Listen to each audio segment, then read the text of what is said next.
你怎么维持到你的进退？你怎么能维持到你的结构的进退嘛？而不，你看，当我这个脚往前一移，我结构是不是变了？我变成重心在后了，然后我要上去，我是把我的人往前推了，是不是这样子？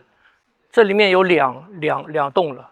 然后当你做这个的时候，你这个的力量就断掉了。当我做这个时候，我这个力量是不是断了？然后我再过来，它又断了。所以要维持到这个，我必须什么？当我做这个的时候，我的结构没有变，我是一踏啪，是不是？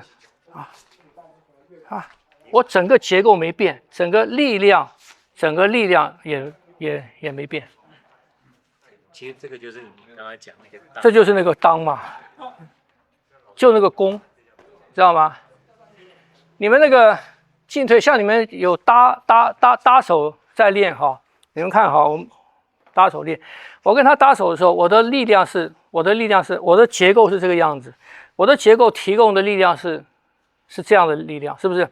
当我要往前进的时候，我的腰一塌，你看我的力量是不是没有断？我如果是什么？我如果说这样，当我脚一这样移的时候，我这边断掉了，因为你的脚往前的时候，你的力量一定是往回收的，这个一瞬间它就可以进来。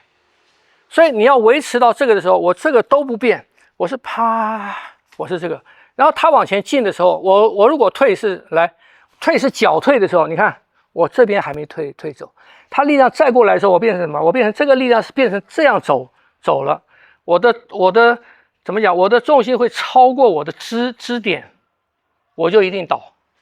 所以当我要退的时候，我刚才这样，我要退的时候，我是力量，他把我送到哪，我在哪落。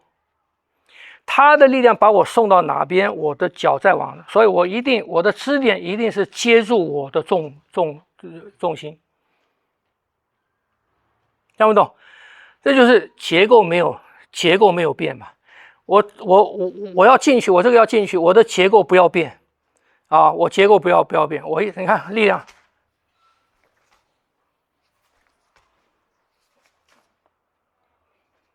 听不懂？而不是这个，